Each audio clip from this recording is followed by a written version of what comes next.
queimado com uma pontinha de raiva de quem inventou a volta do velho técnico, né? Porque foi esse tempo jogado fora, isso tem que ser lembrado. Porque daqui a pouquinho ele vai se encaixar em outro lugar e fazer a mesma coisa.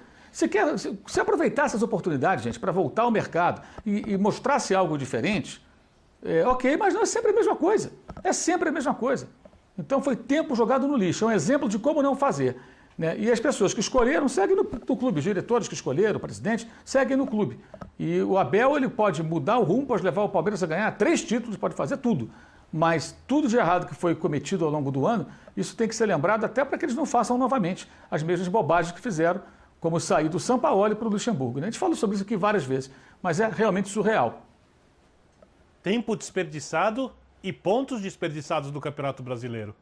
Né? Mas ninguém, nem assim, tira o Palmeiras do grupo dos favoritos. Eu acho que ninguém tira. Eu acho que o Palmeiras está entre os times que podem ganhar o Campeonato Brasileiro, tem o segundo melhor elenco do país, tem jogadores com boas características.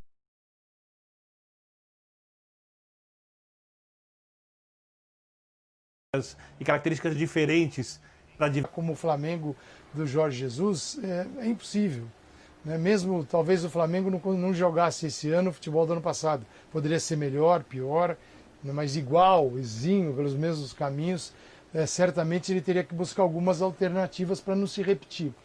E o Abel pode levar o Palmeiras, é pouquíssimo tempo, não é? O Abel teve numa corrida de bastão, ele recebeu do Cebola, né, no revezamento, assim, 15 metros na frente do segundo colocado, porque o cara passou o time muito bem para ele, Cebola. Ele não passou o time destruído, ele conseguiu pegar a equipe que não... Você olhava para o Palmeiras e perguntava qual é a identidade, tem RG, qual é a foto, qual era o documento do Palmeiras, não havia.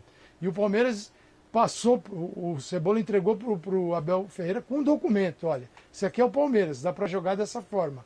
E aí ele vai desenvolvendo a partir daquilo que foi alcançado, que não era ruim, era bom para jogar. Era bom para... Porque quando você começa a ganhar, pelo menos vem ali uma tranquilidade para poder alcançar um jogo melhor. Quando você não está ganhando, não está alcançando o jogo, é terrível, você não vai conseguir nada. Então, eu acho que ainda a gente está longe de encontrar o Palmeiras definitivo. E quando eu digo longe, pode ser até igual esse aqui pode ser o máximo. Só não posso, por uma questão de tempo, dizer que é esse. Que é exatamente isso e que acabou. Agora, mata-mata é diferente de pontos corridos. No mata-mata, a gente está falando de 2 jogos para passar, você pode passar até com 2 empates. Né? É outra conversa, é diferente. Então, eu acho que o trabalho até agora, e sempre lembrar, palmas para o Andrei, que conseguiu passar o Palmeiras em ordem. E isso amplia a avaliação que a gente tinha sobre o trabalho anterior do Vanderlei. E para aqueles, né, Jean, que até imaginam que o Palmeiras teve, nos últimos dias, depois da chegada do Abel, uma caminhada um pouco mais simples, olhando para adversários, para as tabelas, mas tem um outro lado também, que é a remontagem constante do time do Palmeiras por conta da Covid, né? Muitas vezes o Abel escalou, botou em campo o que tinha à disposição, o máximo que tinha à disposição. Tudo bem, podem vir jogos mais difíceis, por exemplo, no final de semana tem o Santos, já é um clássico contra um time que está lutando na parte de cima da tabela. Ao mesmo tempo ele vai recuperando fisicamente, né, clinicamente parte do elenco. Sem dúvida, Paulo. É assim, a questão de que os adversários eram fracos, na verdade basta olhar o que o Palmeiras fazia contra adversários fracos jogando em casa. Sim. Quantos pontos perdeu contra adversários fracos jogando em casa e com o seu time principal. Então, assim, não tem discussão que o trabalho do Abel empolga nesse início, né? Empolga pelo que ele tem conseguido fazer apesar de todas as ausências, também por como ele se comporta, pelo que ele fala ao final dos jogos, pelo conhecimento que ele está mostrando da individualidade de cada jogador. É normal que o torcedor fique animado com o começo de trabalho dele, porque de fato o começo é muito bom. Agora, é muito começo, como disse o Calçade, e usar esse começo, esse período tão curto para tentar prever o que o Palmeiras vai ganhar ou não, é difícil. Eu acho, sinceramente, que as chances nas Copas, elas são maiores, né? Por aquilo que o Birner já falou. Só lembrando, fazendo uma pequena correção, quem está na chave do Palmeiras é o River Plate, né? Que tem o confronto com o Atlético Paranaense agora de volta. Então, numa eventual semifinal, seria um confronto com o River Plate, se, vamos dizer, der a lógica nesse lado da chave. De qualquer forma, é um caminho, em tese, tranquilo até a semifinal. Na semifinal contra o América também é muito favorito, jogando o que está jogando.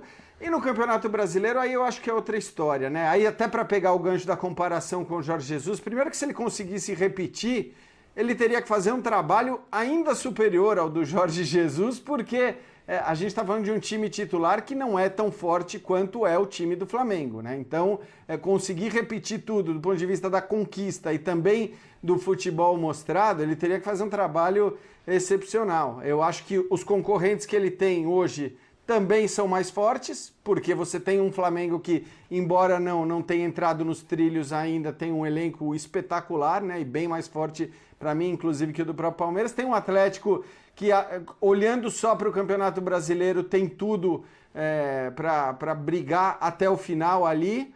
O São Paulo é uma questão diferente, a gente vai falar logo mais do São Paulo, né? Acho que o elenco é mais curto e aí precisa ver como é que vai conseguir manter esse time jogando o tempo todo, mas é um candidato forte também, hoje é o que menos perdeu pontos. Então acho que no Campeonato Brasileiro, na teoria, a questão vai ser mais difícil, vai ser mais complicada. Agora, eu acho que é importante o torcedor ter a consciência, né, de que nesse momento ele está achando o seu técnico um técnico de qualidade por tudo que ele está mostrando dentro de campo, pelo que está falando, pela velocidade com que se livrou dos problemas, que isso não mude depois de uma eventual eliminação, depois de 2 ou 3 derrotas, porque a gente tem muitos exemplos, né, nesse campeonato brasileiro mesmo, de dirigentes ou de torcedores que diziam, esse técnico aí não serve para nada, precisa mudar, precisa trocar, aí troca e a coisa não anda com o outro também. Diga, Calçade.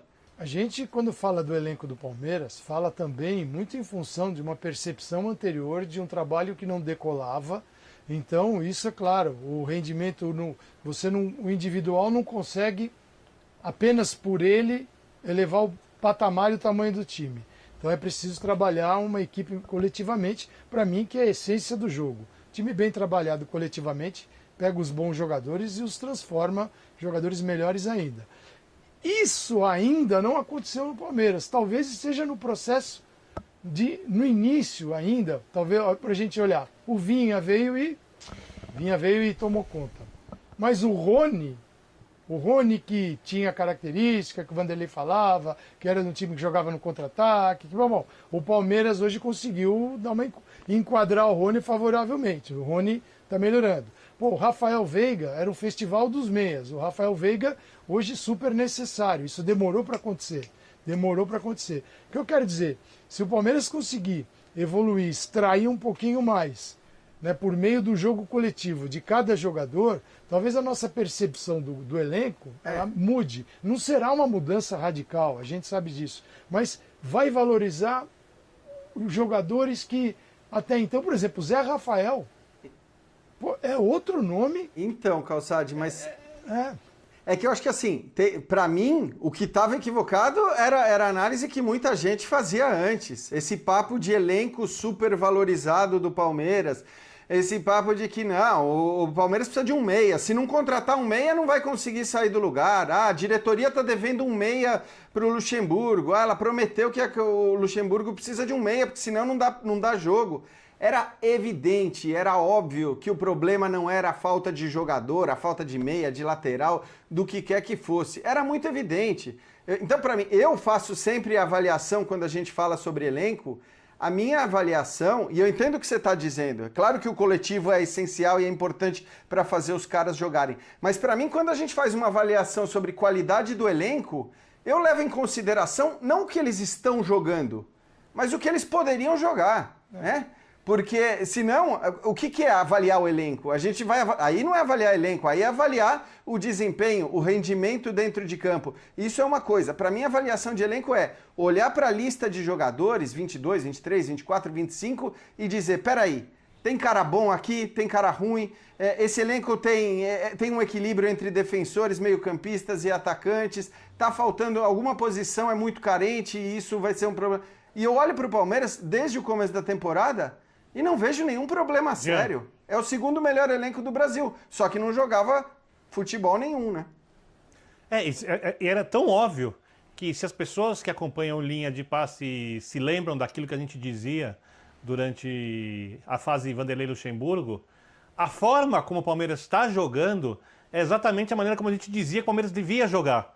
Com jogadores mais rápidos pelos lados, com capacidade de pressão de saída de bola, com mais movimentação, né? Não com aquele meio campo que tentava cadenciar o jogo, prender a bola, que ficava preocupado o tempo inteiro em proteger a linha de defesa, que tinha pouca chegada à frente. Aí quando a bola chegava no Rony era só no lançamento longo, né? E ele tinha ali um jogador marcando, outro na cobertura, né? E assim acontecia também com os outros atletas, e o centroavante distante, tendo que disputar só a bola por cima no lançamento pelo alto. Quer dizer, não é que era algo tão difícil assim de ser imaginado. O que está acontecendo é o que a gente falava, obviamente com mérito de quem consegue transformar a nossa teoria em prática dentro de campo, né? Até porque ele consegue mudar a teoria também do que era a teoria do Luxemburgo, porque a gente falava isso mesmo, você tem razão, dos caras rápidos pelos lados. Mas o impressionante é que o time do Abel, ele joga sem os caras rápidos pelos lados e o rendimento é alto também. Olha o que foi o jogo contra o Atlético Paranaense. Lucas Lima de um lado, Scarpa do